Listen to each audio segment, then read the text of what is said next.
Among the current wave of Palestinian violence, moves are being made to ease the tightly controlled gun licensing regulations. This week, the Knesset launched Israel's first gun lobby. Caucus chairman, new Likud MK Amir Ohana, told me why he thought Israel needed more people with personal firearms. The image of Israel as a gun-toting society is actually an illusion because of the ubiquitous armed soldiers or policemen.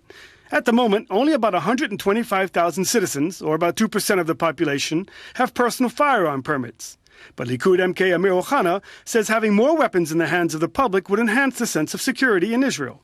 It increases not only the personal security of the citizens, but also the sense of security of the citizens, because this way we can foil terror attacks immediately, as soon as they occur, and they occur, sadly, almost daily in Israel. You know, in America, they have a very liberal gun law. You are going to see guns being sold to supermarkets here? No, this is not where we are going to.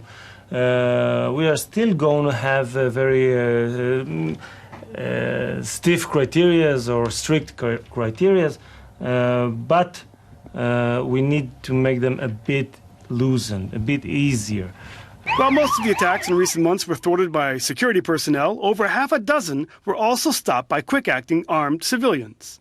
Meretz MK Tamar Zandberg is opposed to seeing more firearms in the hands of civilians because she says they could be used for crime and murder. I think the last thing we need right now is more guns and more arms in the civilian, spaces. We already have the IDF, we have the police, we have all the trained and authorized people to use guns when necessary, and they're, as I said, trained and authorized to do so. The last thing we need is just people shooting each other, in the streets. We have restrictions, and I think we don't need to ease the restrictions. We need to keep them as they are. The gun lobby is not pushing for the right for any citizen to bear arms like in America, but to change the gun ownership rules.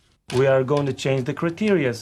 My recommendation to the Minister of Interior Security, Gilad Erdan, who attended to the caucus yesterday, would be to loosen the criteria to make it possible for more lawful citizens to get a firearm license.